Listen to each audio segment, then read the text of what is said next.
देखिए अब 8 नंबर के व्यवहार में क्या लिखा है कि महेंद्र को रुपये 15,000 का माल 10% व्यापारी बट्टा और 10% रोकड़ से बेचा।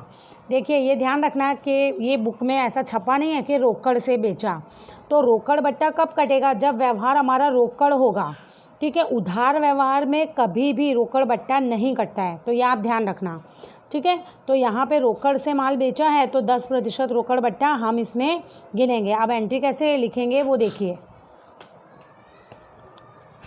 देखिए अब यहाँ पे 15,000 का माल हमने बेचा है, तो जैसे ये 15,000 का माल हमने बेचा है, 10% व्यापारी बट्टा, 10% व्यापारी बट्टा यानी हुआ 1,500 रुपये माइनस किए तो कितना आया? 13,500। ठीक है, अब 13,500 जो है इसमें से भी हमने 10% क्या दिया? रोकड़ बट्टा, हमने इसमें 10% डिस्काउंट और दिया है, तो 1,350 रुपये हमने माइनस किए। तो अब कितना आएगा? 0, 5, 1, 2 और 1, 12,150 रुपये। अब देखो हम लिखेंगे कैसे उसको। सबसे पहले लिखेंगे रोकड़ खाते उधार, क्योंकि हमने माल बेचा है तो रोकड़ आई ना हमारे पास, तो रोकड़ खाते उधार। फिर माल बेचा है तो हमने डिस्काउंट दिया है, तो वो हमने डिस्काउंट दिया है तो वो हमारा क्या हुआ? खर्च हुआ। तो हम लिखेंगे बटाव खाते खर्च हुआ है इसलिए उधार करना है, बटाव खाते उधार। फिर हम क्या लिखेंगे? माल बेचा है इसलिए बिक्री खाते का। ठीक है, अब रोकड़ हमारे पास कितनी आई? डिस्काउंट काटने के बाद आई है 12,150। डिस्काउंट हमने कितना दिया था? 1,350 और टोटल बिक्री 13,500। अब यहाँ पे आपको विवरण लिख देना है कि क्या था? 10% व्यापारी बट्टा और महेंद्र को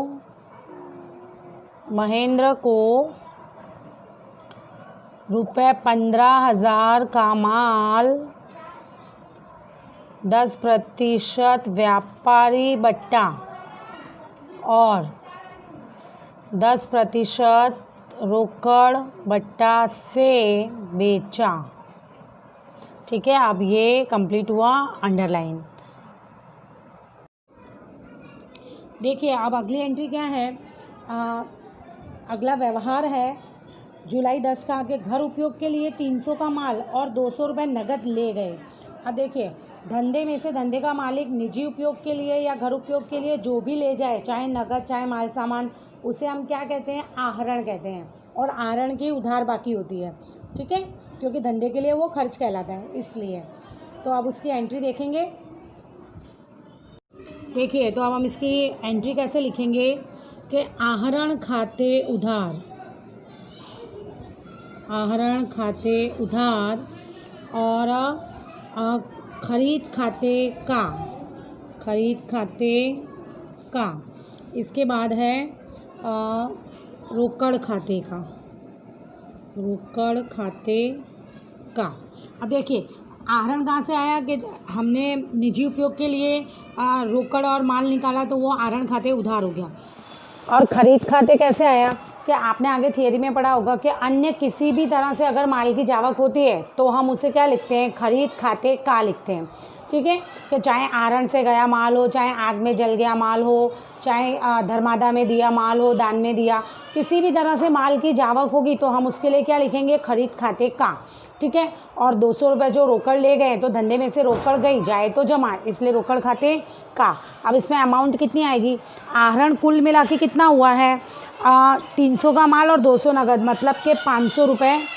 और ख़रीद खाते मतलब माल कितने का गया है? 300 रुपये का, और रोकड़ हमने कितनी निकाली है? 500 रुपये। अब हम यहाँ पे विवरण लिख देंगे कि घर उपयोग के लिए,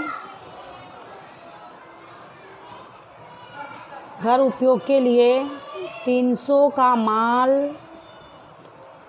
और 200 रुपये नगद निकाले या ले गए, नगद ले गए।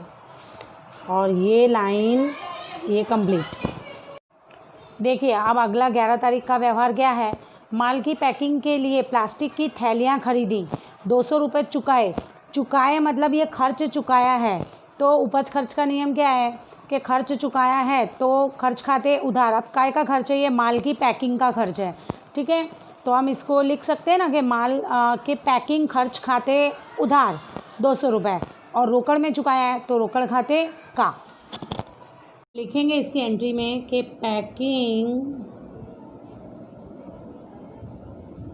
पैकिंग खर्च खाते उधार रोकड़ खाते का, और कितना है 200 रुपये। विवरण आपको लिख देना है पैकिंग खर्च के 200 रुपये चुकाए, और नीचे लाइन। देखिए अगला व्यवहार क्या है, 12 जुलाई का वेतन मजदूरी का ₹2000 चेक से चुकाया। यहाँ पे भी वेतन मजदूरी ये खर्च है, ये खर्च हमने चुकाया है, ठीक है। खर्च चुकाया है मतलब वेतन मजदूरी खर्च को उधार करेंगे, और हमने चुकाया किससे है, चेक से चुकाया है, तो बैंक खाते जमा करेंगे, ठीक है। अब मैं लिख रही हूँ, ऐसे लिखेंगे वेतन मजदूरी खाते उधार, क्योंकि ये खर्च है तो इसको हमने उधार किया है, और हमने ये खर्च कैसे चुकाया है, चेक से चुकाया है। चेक से चुकाया है इसलिए हम जमा किसको करेंगे, बैंक खाते का। अगर हमने रोकड़ से चुकाया होता तो रोकड़ जाती है हमारे पास से, तो हम यहाँ रोकड़ खाता लिखते, लेकिन हमने चेक से चुकाया है इसलिए हमने क्या लिखा है, रोकड़ के बदले बैंक खाते का 2000 का अमाउंट। फिर कॉलम करके विवरण लिखेंगे, वेतन मजदूरी के 200 चेक से चुकाए, कॉलम बंद, और नीचे अंडरलाइन कर देंगे हम। देखिए अब जो 13 तारीख का व्यवहार है, राजश्री के पास से बाकी लेना में से ₹300 डूबत ऋण हुई, और बाकी की रकम रोकड़ में मिली। डूबत ऋण ये शब्द नया है आपके लिए। डूबत ऋण कब होती है कि हमने किसी को पैसे दिए हैं, या हमारे पास से कोई उधार माल ले गया, ठीक है, और उसने हमें उस माल की रकम चुकाई नहीं है, या जितनी कम चुकाई हो, तो हमें उससे पैसा लेना था लेकिन अब उसके पास है ही नहीं, तो वो पैसा वो नहीं दे पा रहा है। मतलब हमारा लेना देने में सामने वाला व्यक्ति असमर्थ है, तो वो रकम हमारी क्या होती है, डूब जाती है, तो उसे हम क्या कहते हैं, डूबत ऋण कहते हैं। तो इसमें हम क्या करेंगे, जो डूबत ऋण है 300 रुपये, वो धंधे का नुकसान कहलाता है। किसी से पैसे लेने दे, वो नहीं दे पाया, तो वो क्या कहेंगे हम उसको, वो हमारा नुकसान कहेंगे। इसलिए डूबत ऋण खाते उधार और राजश्री खाते का। डूबत ऋण खर्च होने से हम उसको क्या करेंगे, मतलब नुकसान है वो धंधे के लिए, तो डूबत ऋण खाते उधार, और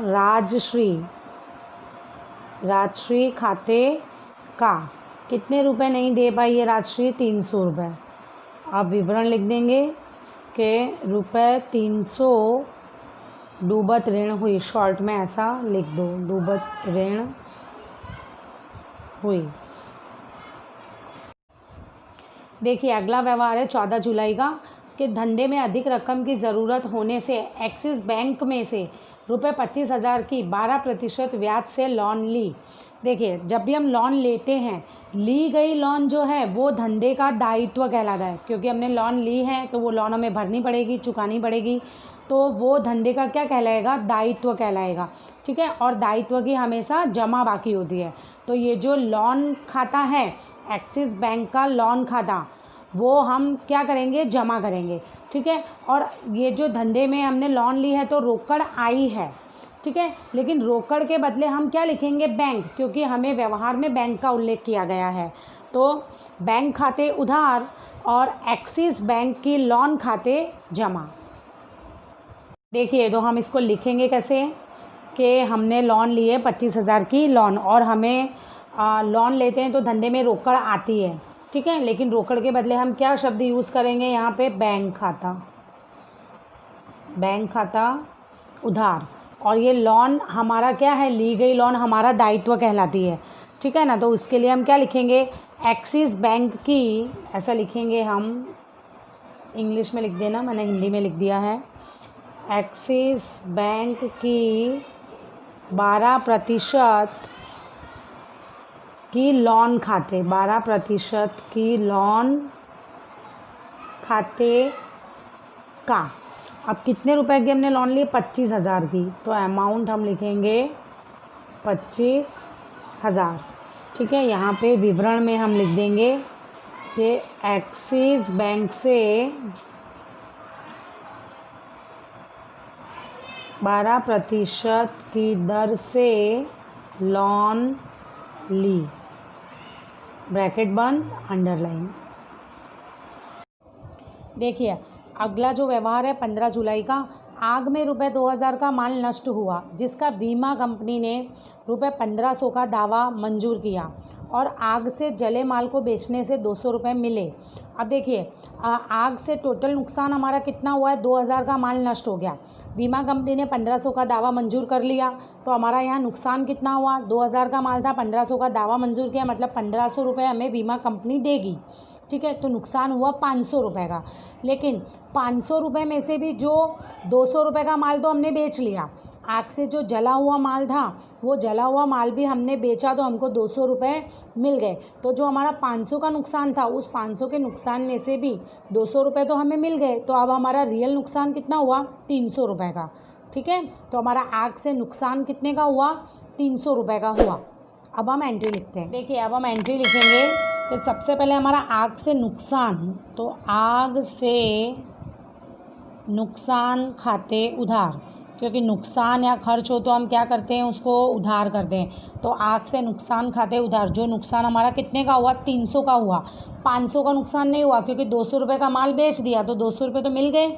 ठीक है, तो नुकसान 500 में से 200 मिल गए, तो 300 का ही नुकसान हुआ हमारा। फिर इसके बाद में बीमा कंपनी खाते उधार, बीमा कंपनी खाते उधार, क्योंकि बीमा कंपनी ने जो दावा मंजूर किया है तो 1,500 रुपये हमें बीमा कंपनी देगी, अभी दिए नहीं है, देगी, इसलिए हमने बीमा कंपनी के खाते में 1,500 रुपये उधार किए हैं। ठीक है, उसके बाद में रोकड़ खाते, क्योंकि रोकड़ खाते उधार हमें रोकड़ कितने की मिली? 200 रुपये की मिली। जो हमने माल बेच दिया तो 200 रुपये आए हमारे पास, तो रोकड़ खाते 200 रुपये। अब हम यहाँ पे लिखेंगे खरीद खाते का। खरीद खाते का मतलब टोटल जो माल हमारा कितने का गया? 2,000 रुपये का। देखो मैंने इसके पहले भी बताया था कि किसी भी तरीके से अगर माल की जावक हुई हो तो उसे हम क्या लिखते हैं? खरीद खाते का, मतलब खरीद खाते जमा करते हैं। किसी भी तरीके से माल की जावक हुई हो, तो यहाँ पे भी माल आग से नष्ट हुआ ना 2,000 का, इसलिए हमने लिखा है खरीद खाते का। अब हम संक्षिप्त विवरण लिख देंगे कि आग से 2,000 का माल नष्ट हुआ, बीमा कंपनी ने 1,500 का दावा मंजूर किया, ब्रैकेट बंद और नीचे अंडरलाइन। देखिए अगला जो व्यवहार है 16 नंबर का, 16 जुलाई का। पुत्र का जीवन बीमा प्रीमियम 450 और आग का बीमा प्रीमियम 550 दोनों चेक से चुकाए हैं, मतलब ये हमारा खर्च है।